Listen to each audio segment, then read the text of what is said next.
Alright, peace and greetings YouTubers. So this video is going to piss off some folks, but in all reality, if you follow me, you know I really don't be caring. No pun intended. When it comes to race, every year or two there's always some sort of term or phrase that white America collectively discovers, right? And then they utilize this term, repurpose it, and then weaponize it. And so some of these terms are phrases like race card and race baiter, right? These are terms that you normally hear when somebody has jumped into a conversation they don't have the range for. Because when we're talking about racism in the United States, there are many who still only see the conversation of racism through a lens of feelings, not through the conversation of systemic racism and how policy and implementation play a role when we're talking about cause and effect, right? That normally goes over people's heads. It's just a little too much. And so folks will jump into a conversation with an authoritative disposition because whiteness is so strong that many in white America feel that they are always right about everything. And so they will jump into these conversations with an authoritative disposition in the space where once they say what they say, that's the end of the conversation. And so here comes phrases like race card and race baiter, right?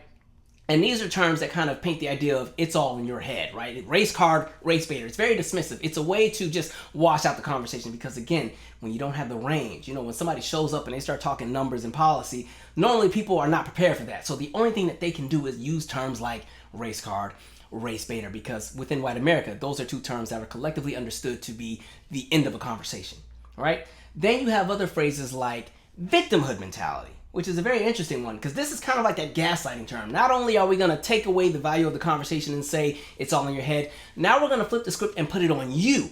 You are the problem, right? And it's interesting because people will always use this term with the wrong context.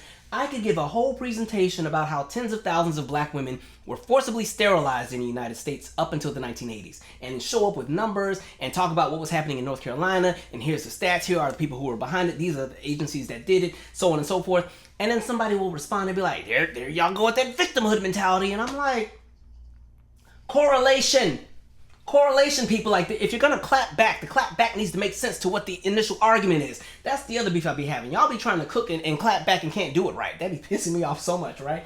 And so that idea of victimhood mentality. And I think we got into the term of victimhood mentality mainly because in the 70s, 80s, 90s, and early 2000s, we were bombarded with an overabundance of symbolism. And see, the thing about symbolism is, symbolism can be a good thing when accomplishments have been made, but a lot of times, symbolism is utilized to make people feel good about being in a bad situation. Look how far they've come, when in reality, they're still trying to get to where they're supposed to be. And so, when you think about the younger half of Generation X and the older portion of millennials, we're that first cohort of kids in K through 12 where the conversations of race during Black History Month or Martin Luther King Day, conversations of racism in the United States were always presented as a thing of the past. That was way back when. That's when everything was still in black and white as far as the TVs and the pictures. And now we've moved on. We're post-racial, all is well, right? And then you utilize the symbolism to get people to see, like, look at these great things. That's why you need to stop whining about it. And so even the movies that we used to have to watch in school, right? During Black History Month, they always had happy endings, right? They either had a happy ending or you were kind of left on a cliffhanger, and the cliffhanger was one of those ones where it's like, it's up to you to change the world. So, we would watch something like Long Walk Home with Sissy Spacek and Whoopi Goldberg, right? That's the one about the bus boycott. And the movie ends with them being cornered by this mob of angry white men, and they're saying, walk, inward, walk, because this was the carpool thing. And how does the movie end? It's Whoopi and Sissy and them holding hands. Because we're so strong, we're just going to hold hands in the face of racism, right? And then the movie ends, right? And you're like, what happened? Like, did they go, was there a fight? How does this end, right? So that's kind of how those movies often ended. Like, yeah, just show the strength of humanity. Or you'd have something like The Color of Friendship from Disney. That was the movie about the white South African girl that came to the United States and ended up living with the Dellums, the black family where the dad worked in Congress, right? And so the movie ends with them having this big argument because Stephen Biko had just been killed in South Africa. This is during the apartheid era. And they have this big argument about race. And then the movie never really quite brings closure because the movie ends with them having this conversation about some bird that sat in a nest and all the birds were different colors and they stuck together, and that's it, right? So victimhood mentality. So a lot of times the conversation of symbolism are like the nuggets that you throw to get people to shut up, and when they don't shut up because the symbolism isn't enough for them to feel whole in the conversation or feel whole about policy that is wrong, then we throw in the boom, there's that victimhood mentality. And so we flip the script and put it on you. It's your fault you're in the predicament that you're in. And so we will ignore all of the policy, all of the content, everything that's happened in the past. It is all on you. right? That's normally the response to a conversation of systemic racism. Now, we get to modern times, because now we're in a space where terms are being utilized to implement policy, right? And so the three terms we've heard in the last handful of years: woke, CRT, and the newest one to be added to the family, DEI, right? Woke is one, again, it's kind of utilized in the same way that race card is used, but with woke, they just tie it to anything. Woke is everything. Too many black folks on a team, woke, right? Somebody brings intellect to a conversation, woke. And for me, that's always interesting. So I'm like, oh, so you guys are choosing to collectively stay stupid. Which in reality, folks can do that when they have power in number and they also call all the shots politically. They can do that, right? So they will collectively choose to stay stupid because it benefits them, it maintains the status quo at the expense of everybody else, right? So there's woke. And it got to a point where you had people running for office and that was their entire platform, Ron DeSantis. Woke is gonna die. Come to Florida where woke goes to die. Woke this. He even put legislation for the Stop Woke Act. Fortunately, that didn't really have a whole lot of success, right? But that became a thing where you started seeing terms like woke just thrown. And again, when people don't have the range for a conversation, or they're just not quite there to understand the concepts that are being presented, or to understand how certain laws and certain policy will disenfranchise different groups of people, when that's too much for them to comprehend, woke, right? So woke has been weaponized. And woke is funny because that's a term that was hijacked and utilized the wrong way. Like black folks had been saying woke, but with a totally different context. But somehow the term ended up on Fox News and now we got to hear about it every 5 seconds. I'm like, here y'all go, woke. So normally when somebody has used the term woke, it's because, again, they don't have the range for the conversation. But now we're seeing people utilize policy to weaponize woke against these same groups of people, right?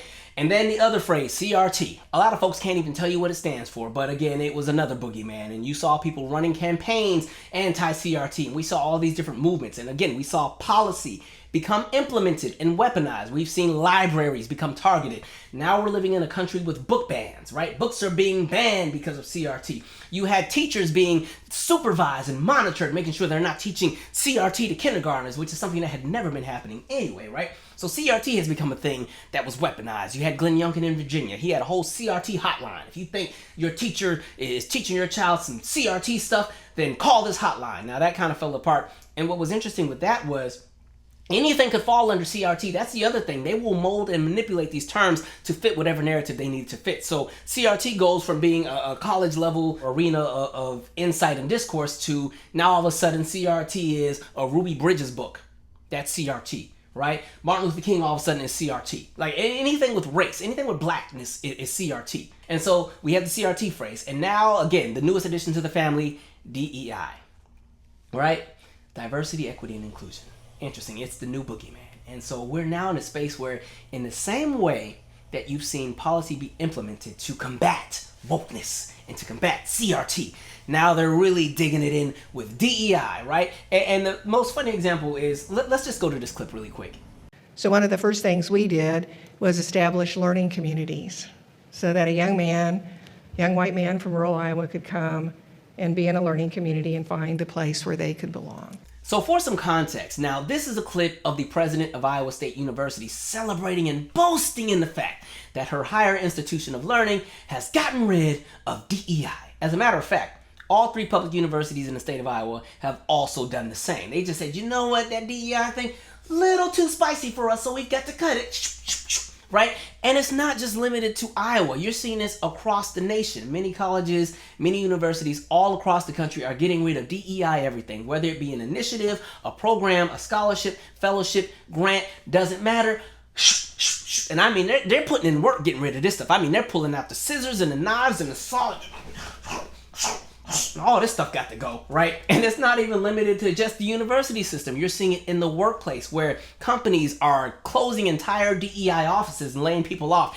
Companies, corporations, businesses, DEI this, DEI that. Got to get that crap out of here. I'm trying to have a fair shot. You done lost your mind, right? And so you're seeing it everywhere. And I want you to understand that just represents the idea of maintaining the status quo that we always talk about on this channel. Understand, in the United States, the centering of whiteness as the standard will always be the status quo in this country. Everything will always be centered around white America. And so I say, look at it like a rubber band, right? This rubber band represents the status quo. Now you can stretch it as far as you want in the direction of equity. You can stretch it as far as you want in the direction of ensuring that everybody has a fair shot in this country. You can stretch it in the direction of ensuring that marginalized groups are made whole by the atrocities that have happened to them systemically in this country. You can stretch it as far as you want, but what happens with the rubber band as soon as the pressure is no longer applied? It goes right back to its initial form, right? And let's go back. What happens if you stretch a rubber band beyond its capacity, beyond the capacity of the status quo, beyond what could be maintained? It snaps. It's destroyed, right? Understand, the status quo in this country is never going to be destroyed because of whiteness. So no matter what progress we think we have made in whatever decade, whatever gains are made, they are always going to find a way to bring it back to right here, because what they don't want to happen is for it to snap. And so think back to the summer of 2020 where you had the uprisings after the killing of George Floyd, right? And you saw all these companies and they started making pledges, and we're going to donate this to community building and diversity this and diversity that. Half the companies didn't donate anything, and then other companies said, actually, we changed our mind. They started reeling it back in. All right, we were just playing, y'all. Okay, even our media. You watch how our media shifted how they presented information. All of that is everything returning back to that initial form of how the rubber band is supposed to be shaped. That's what that's about. And what's crazy when we're talking about DEI at the university level is it's more so a conversation of ensuring that groups that are underrepresented on these campuses have a smooth matriculation through their university experience. That's all it is. But you know what? When it comes to whiteness, that's a little too much. And what's crazy is when you watch her celebrating this, notice that she's advocating for white men. I said, you didn't even advocate for the white women on the campus. Very interesting. And it's funny because white women don't think they're a part of this conversation. White women, I want y'all to understand, y'all are the biggest beneficiaries of DEI and affirmative action. Even though y'all swear y'all are the exceptions and that merit is just your talent. Understand, a lot of the accolades and the positions and spaces that you all have gotten into is because of affirmative action, and it's because of DEI. But go ahead and keep thinking that you're not a part of this conversation because whiteness is that strong. And so what I found so interesting is, you know, as she's talking about Iowa State University, I'm just sitting here thinking like, let me look at the demographics of the school, because she made it sound like Iowa State was Wakanda or something. Like you just walk out there and it looks like they're about to tape Showtime at the Apollo. I said, oh, they must have some good mix of folks out there. It must be Little Tijuana over there. So let me go and look. First of all, the university is 72.6% white, right? 6.5% Latino, 2.3% Asian, 0.1% Native American, 2.6% Black. I'm like, you're talking about the experience of white men wanting to be comfortable on campus. How much comfort do you need? Y'all already have an overrepresentation on the campus. As a matter of fact, even if you just step off the campus because you want to go do something in the neighborhood or the town of Ames, Iowa, the white population there is 84.5%. Again, an overrepresentation of whiteness. So how much comfort do you need? And really, it goes back to what I was saying, where they will repurpose these terms in the conversations, because really, based on how she's talking about this, you would have thought she was talking about CRT. You would have thought that white men on the campus felt uncomfortable about the discourse that may be taking place in the conversations. But no, this is a conversation just about the mere presence of other people being there. I said, be for real. And really, let's talk about it. When we really talk about those demographics, I'm sure a lot of the people who are not white on that campus are athletes, especially the black ones. Because I don't know too many black folks running to go to Iowa. I'm just saying, right? I know some of us are there, but that's not really a destination for many of us, right? And so, very, very interesting. But let me tell you what's happening here. This goes back to, again, that status quo. Understand that in America, because whiteness is seen as the standard of operation through the lens and eyes of white America, they see themselves as the standard. When you see yourself as the standard, you never have to challenge yourself because you're always right. You never have to evolve, you never have to grow, because again, in your mind, you're always right. The world was created for you and the rest of us are just in it. The rest of us are just actually in the way. If we would just get out the way and shut up already, things would be better around here. So we got to put you people in your place. That's how they kind of see things. So when we talk about college is one of the first places where people witness the status quo be challenged, because now you have critical thinking and critical thought from all kinds of groups that are represented. And so what's happening is you have a lot of white students who have gotten the luxury of matriculating through society as the standard. And then they end up in these classrooms. They don't have the range for some of these conversations. They don't have the range for a lot of the things that are being presented to them, because it's the very first time they're ever hearing it. and they are uncomfortable. And this is a situation where they just can't throw out the race card and race baiting and victimhood mentality. You want to know why? Because that black student in the classroom, the Native American student, and everybody else who has something that they could kind of clap back with is waiting and ready and on ready because they're researched to know what they're talking about, all right? So, you can't come in here and talk about, 1830 is a great year to go and revisit Taylor Swift, because for a Native American, that was the year of the Trail of Tears. What you talking about 1830 was a good year? What are you talking about? All that kind of stuff. And so, it makes people uncomfortable. They don't like it. And so right then and there, because there's that level of uncomfort, and again, everything is centered in whiteness. Never mind the comfortability of the other students on the campus. Never mind what they probably have to deal with being a speck of pepper in a bowl of salt. Never mind their experience at all, and people looking at them like, oh, you're just an affirmative action student, or you're only here because you play basketball. Never mind their experience. It's all about the white men that don't feel that they have a place to go on the campus. And so what ends up happening? Here comes the punitive policy. Policy centered around the idea of white men and their comfort, right? And so that's how we get to this. So understand, all of this is going back to that idea of the status quo just returning back to its routine. That's what we're witnessing. Very interesting. But let's go really deep, because now we need to jump into some history. I don't want to just start giving my opinion. We need to have some stats and numbers up in here, because y'all got jokes. What was crazy is I said, y'all even get creative. I saw the trending, what was it, didn't earn it? I said, oh, y'all got jokes. Didn't earn it. Didn't earn it. Okay, we want to go there. Okay, let's do it. So when it comes to this conversation of didn't earn it, let me tell you, when I saw that trending, I said, oh, the nerve. Ooh, the nerve.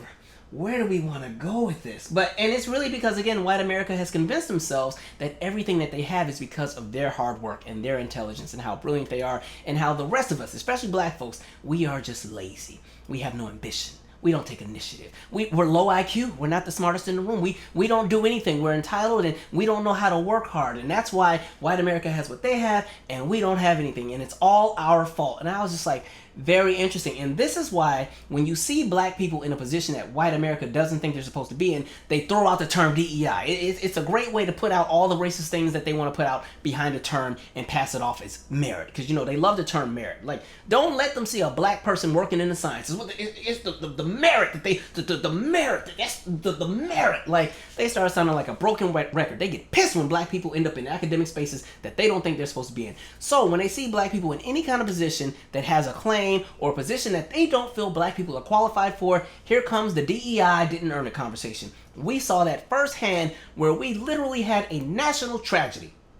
A ship the size of the Eiffel Tower in Baltimore loses power late into the night, crashes into a bridge, the bridge collapses, people die. And what is the first thing white America decides to jump into when they see a black mayor at a press conference? Oh my God, it's a DEI mayor.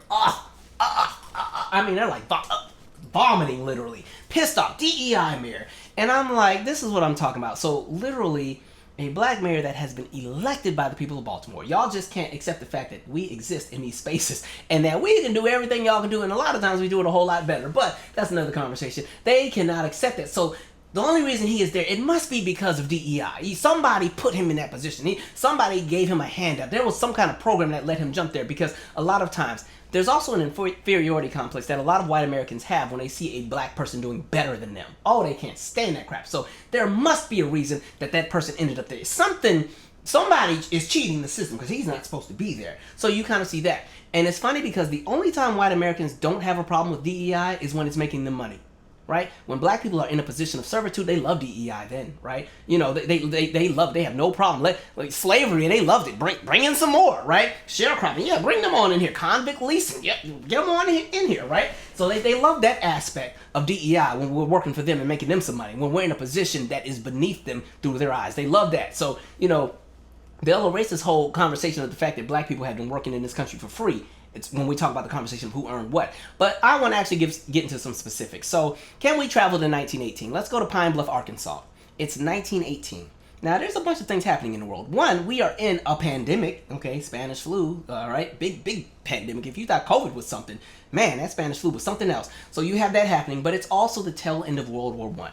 And so a lot of the men in the country are off to war, including black men. So you have a lot of black men who are off to war, just like the white men, and their black wives have been working the cotton field. And, because, hey, this is a time period where, for especially black women, there are only so many positions available when it comes to work. And a lot of times they're positions of servitude. You're working in the fields, you're picking tobacco, you're picking cotton, you might be cleaning somebody's house.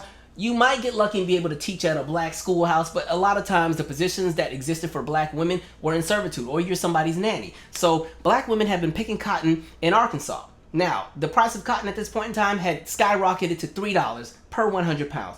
But white farmers were still only paying black women $1. Now, here's the thing. Black women's husbands were off to the war.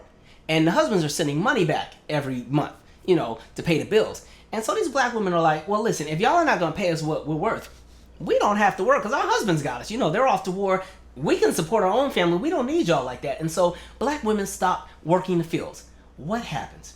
White farmers start losing a lot of money, like tons of money, because there's nobody working the fields. So what do? They get so mad they go to the Chamber of Commerce of Pine Bluff and complain and say, hey, we need to get these black women back in here picking our fields because they're messing up our money. Because, hey, how dare you try to fight for your own worth and your own value? Absolutely not. You need to do what we say. And we don't like that you're not listening to us because you're affecting our bottom line. Our money is the most important thing. Who cares about what you're getting paid?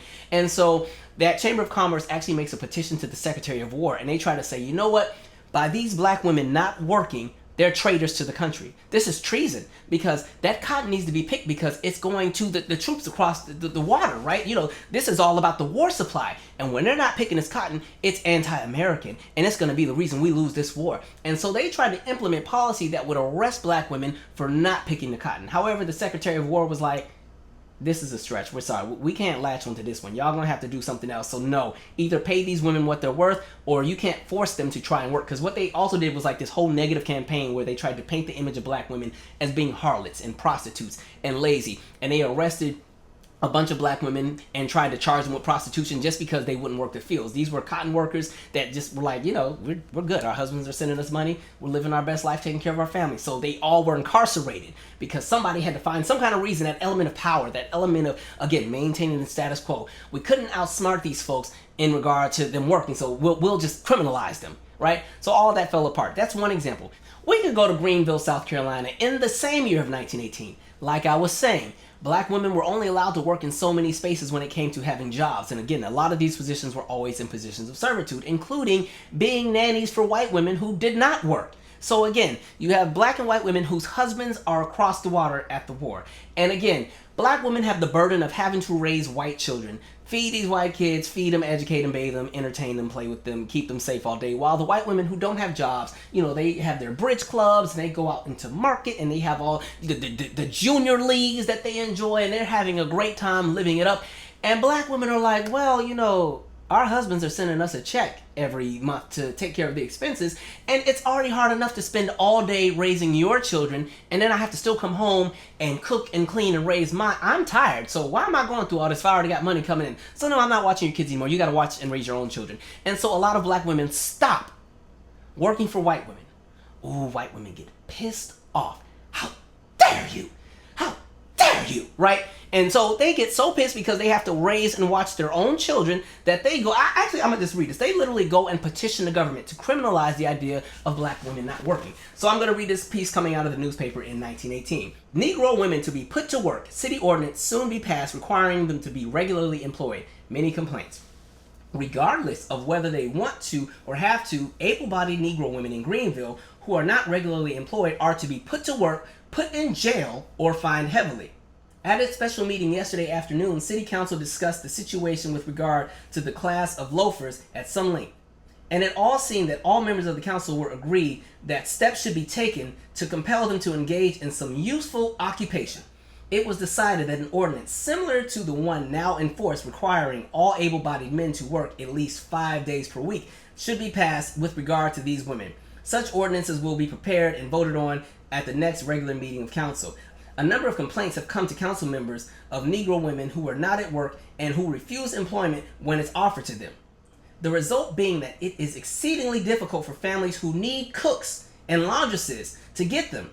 Wives of colored soldiers getting a monthly allowance from the government have a number of them declined to work on the ground that they can get along without working, according to reports. Others have flatly refused jobs without giving any reason whatever, while still others pretend that they are employed when, as a matter of fact, they derive a living from illegitimate means. The proposed ordinance will require them all to carry a labor identification card showing that they are regularly and usefully employed, and the labor inspectors and police will be charged with the duty of rigidly enforcing the law. So again, this conversation of DEI, they love us when we're in positions of servitude, when it's something that benefits them, to the point where they will make it punitive when we're not working for them. But let's really talk about didn't earn it, because y'all really tried it. So can we go down the line of how y'all didn't really earn anything and how literally everything y'all have is at the expense of somebody else?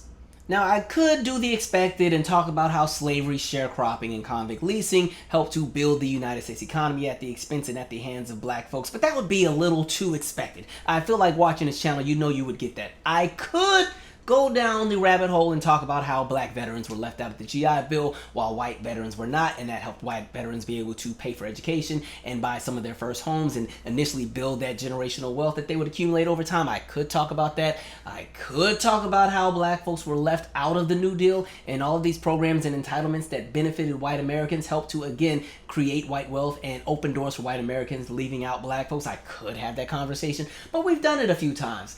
We could have a conversation about how the majority of black farmers were left out of the USDA programs, and that meant that they could not benefit from a lot of the handouts that white farmers got in order to build their farms, which in return, many of these farms became larger corporations over time. That would be too on the nose to expect. I could talk about how the majority of black folks were left out of the FHA program, a program that gave low interest rate loans for people to purchase a mortgage for their house, something that white Americans got in abundance, something that black people got nothing of. I could talk about that, but we've done that a million times. I could talk about how black folks were redlined when it came to home ownership, and there were limitations with where black folks could live even if they had the money to buy a nice house. Redlining prevented that. We could talk about that, but we've done it. I could talk about how the construction of the interstate freeway system demolished black neighborhoods so that white Americans could have a smoother transition from the city into suburbs that black people weren't allowed to live in at the time.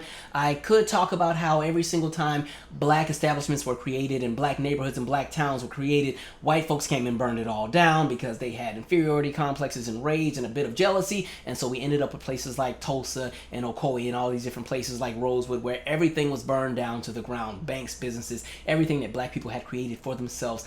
We could have that conversation, but we've done it a million times. I could talk about how during the era of separate but equal when it came to education in public schools, black schools only received 60% of the funding that white schools received, even though black citizens paid the same taxes as white citizens. Could talk about that, but we've done it before. I could talk about how initially the NRA did not allow black people to have high positions until a few decades ago. I could talk about how black women specifically were left out of unemployment insurance back in the 1930s. I could talk about how black people in general were initially left out of insurance, especially black women, specifically what they used to call old age insurance, aka Social Security. I could talk about a bunch of different things, but that would just be a little too expected. I could talk about how the U.S. tax system protects accumulated wealth, which creates a barrier to homeownership for lower income, low wealth households. I could talk about the fact that black homeowners' property tax burden is 10 to 13% higher than that for white homeowners, yet their homes are undervalued by an average of 21 to 23%. We've seen tons of stories when it comes to appraisals.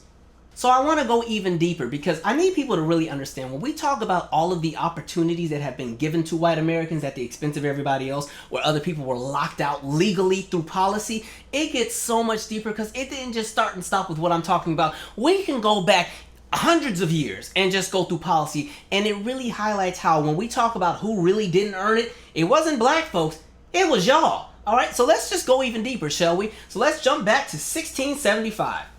If we go back to 1675, you had the Massachusetts Bay Colony, where they pretty much gave plantation rights in 6 square mile increments to worthy individuals so that the population could grow. Now, mind you, there were black people who were enslaved. There were also black people who were free, but understand that anybody who was black was not deemed eligible or worthy for those land grants. So they were left out, and that went to white folks. Understand, this is the conversation of building generational wealth over time, because what happens? Land is valuable. Then in 1683, you have Maryland and Virginia that established these 50-acre land grants for anybody who pays their way across the Atlantic. All you gotta do is pay your way across, and you're gonna get 50 acres. However, you have to pay. So if you're one of those black folks at the bottom of the ship who got a free ride across the water involuntarily, you won't be getting anything. So you are too excluded and left out of that conversation. 1785, the Federal Ordinance of 1785 allocated plots of land, 640 acres, for just $1 per acre. And of course,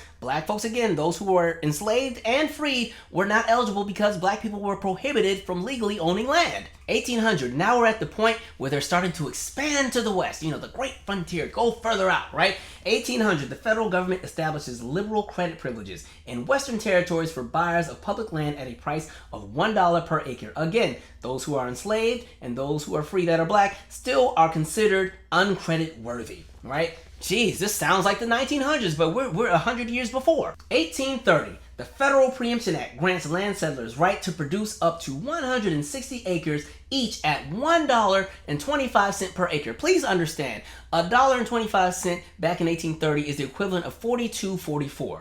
Again, so it's not even a whole lot of money. Just imagine if you could buy an acre of land for $44 in 2024. Imagine that.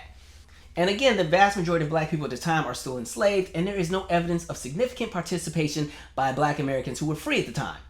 Then we get to 1850. There were 130 million acres of land given through land grants to white business owners that worked in the railroads. Understand, black business owners were not eligible to participate or own any kind of railroad anything because, again, no, y'all just won't be a part of that. And understand that on this land, right, there would be oil found. There would be natural resources found. This would be the building blocks of our current modern day big oil companies. So when we're talking about how this wealth can travel back hundreds of years, this is what we're talking about. Those seeds that were planted way back then, centered in whiteness, helped to create these multi-billion-dollar companies that exist today. This is what we're talking about. So when y'all start jumping on this, didn't earn it, let's not talk about who ain't earned anything. Because at this point, everything that I have brought up so far has been a handout for y'all. Every last thing. So get out of my face about some merit. But we ain't done.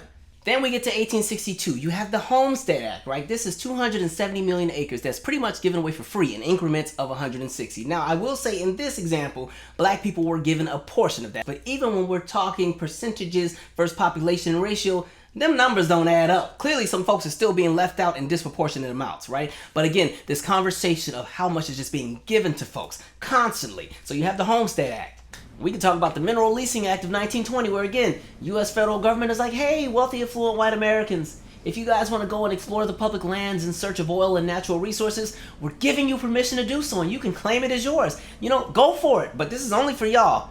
Black folks that have a little bit of money, all three of y'all, don't ask, because it's not for you, right? This goes back to what I was saying in regard to those building blocks, understanding how generational wealth has worked. And even when we're talking businesses, understand that, like I said earlier, those big giant corporations, a lot of them got their starts from some of these smaller programs. So recognize the access that white business owners had during the early 1900s, the 1800s, the 1700s, even the 1600s.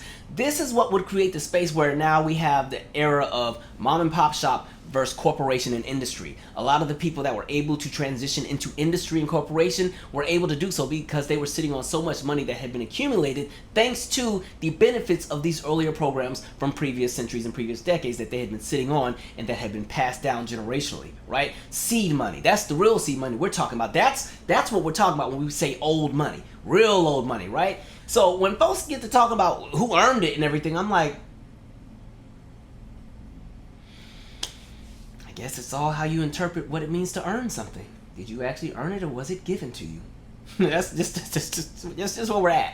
Now, mind you, those examples specifically center on the conversation of land ownership, and we know that wealth can be passed down generation through generation through land ownership and through property. And please take note of the fact that there were dozens of additional federal acts that pretty much gave land to white Americans at either a very, very low price or practically for free.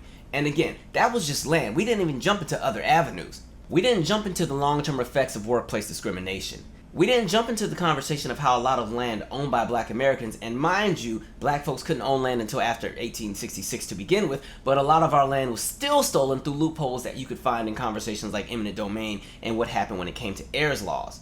We didn't talk about the fact that plantation owners were actually paid reparations after the Civil War. We didn't talk about how Andrew Johnson's post-Reconstruction policy mirrors exactly what politicians are trying to do in 2024 in that conversation of cementing things and setting things in stone to be permanent. We didn't talk about the discriminatory practices within the banking system and how that's affected black businesses for decades. We didn't talk about how when black folks do create businesses and try to grow, folks still show up to try to destroy them, Edward Bloom. We didn't talk about gentrification. We didn't talk about the weaponizing of white-only unions to monopolize the industrial industry as well as push black people out of employment. We didn't talk about white nationalists serving in positions of government.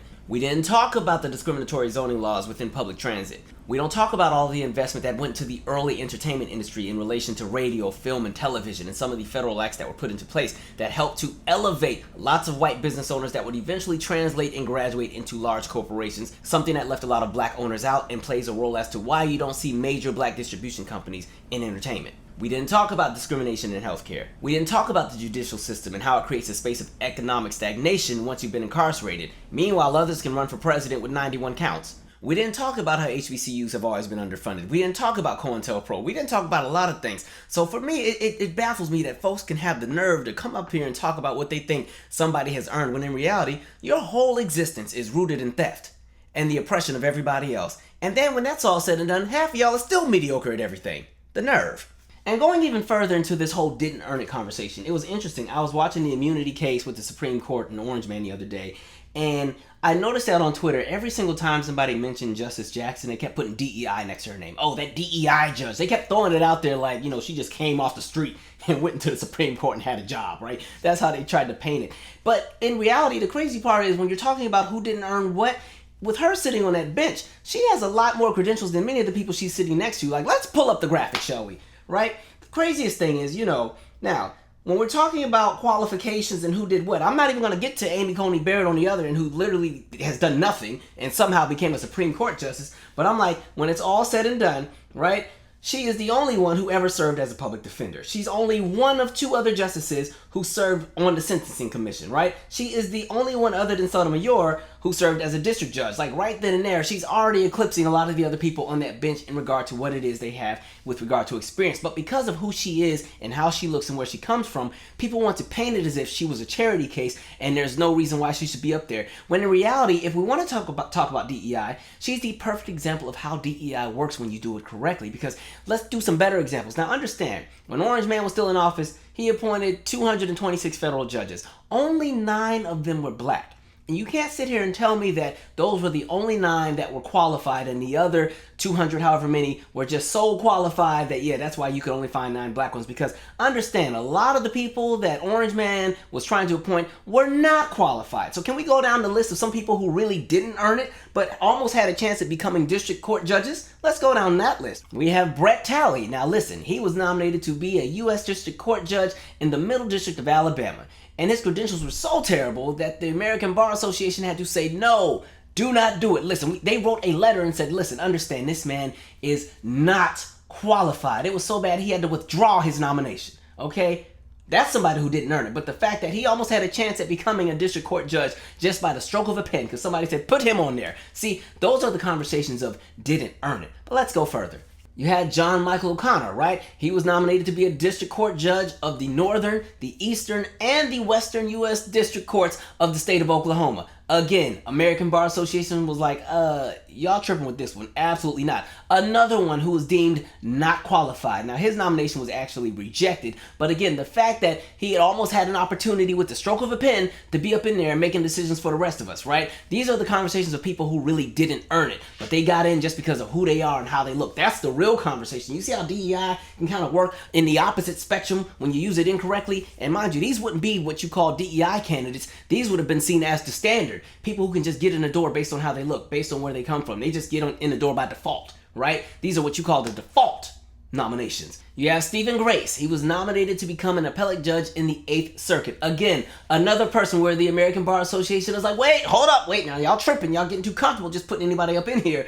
Again, another one, not qualified, all right? That person also didn't make it through the cut, right? And then you also have Sarah Pitlick. Now, she was going to be a district court judge for the East District of Missouri. And again, American Bar Association had to step in. Hold up, wait a minute, no, not qualified, not qualified. Now, I want you to notice that there's a pattern here. This is exactly how the United States works, where again, a lot of times, if you got the right kind of complexion, you get to jump the line into all kinds of spaces and get all kinds of opportunities because again, it's the standard, it is the default. And so what ends up happening is white America is so used to that being the standard that when somebody else comes in with actual qualifications, they feel like something must be wrong with the system. What the hell is Katanji over here doing? What is she doing here? What is she doing here? Right? But here we are, right? Again, you didn't really hear any smoke about Amy Coney Barrett and the lack of experience she had. They were happy to put her on.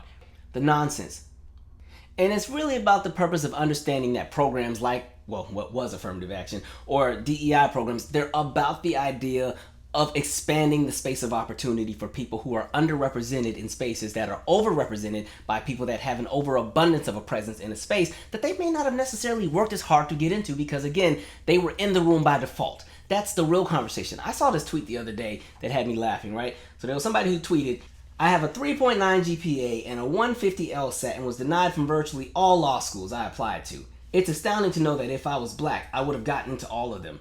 This goes back to exactly what I was saying, where they think that they're supposed to be in the room by default, and if something happens and they don't get in the room, it's because one of us got up in there. I'm like, how is this black people's fault because you had a mediocre score? First of all, the lowest score you can possibly even get on the LSAT is a 120. And as far as universities that will actually take a student, like the bare bottom tier law schools that will just kind of almost take the bottom of the barrel folks, even they require about a 144 or 145. You are at the bottom tier of the acceptance rate. So how are you going to get an attitude because you didn't meet the threshold, right? Look at the graphics here. Like, you look at the percentile that you sit in. Sir, listen, you are under the 40th percentile. Like, what are you talking about? Okay, you know, you think about like when you take a friend to the amusement park and you got that friend that's scared to get on the rides and they don't like to get on anything, but you've convinced them to get on a roller coaster with you. If this map were a roller coaster, they're not even scared yet, right? Because they're not even at the peak of what everything could be when they go down the hill. I need you to relax. And you would think, with a field as competitive as law, especially when it comes to getting in law school, anybody who wants to be a lawyer knows that the main things that you really have to get together in order to be a great lawyer later down the line, one, you got to get into a law school, which means you have to have a great LSAT score. And then even when you get into the law school, you got to be one of the top students, and you got to be at a top law school if you want to get to one of the big firms and make partner, right? So it's kind of like you already have a low standard already because you're comfortable with a 150. Right? Comfortable with the bare minimum because the entitlement and the ego makes you think that automatically you're supposed to be in these spaces just because you walked into the room. Again, in the room by default. Be for real. When it's all said and done, all of this anti-DEI, anti-affirmative action, all of these different movements to kind of undo some of the progress that has been made, it's all rooted in the idea of maintaining the status quo through white supremacy and anti-blackness. It's always been that. But again, for the folks who are so outraged about the idea that somebody just may be more talented than them, that does not look like them, or they may have better skills than them, and it's not because of a handout, it's not because they didn't have the merit, it's more so because the system finally tried to balance itself out to give everybody the right kind of opportunity for the spaces they should be in. If you're that pissed, let me tell you what you sound like. You sound like a person who burns down their neighbor's house. The neighbor gets an insurance check to rebuild their house, and then you sue the neighbor and the insurance company for a check because the smoke from the fire got into your window. That's how y'all sound. After all of the federal handouts you all have been given, and after all of the suppressive and punitive policy you put against other groups of people, specifically black folks, and all of the upper hands you've had in society, how dare you even open your mouth to utter any kind of nonsense about what you don't think has been earned? Y'all got some nerves. Anyway, I'm out. Share your 2 cents, subscribe.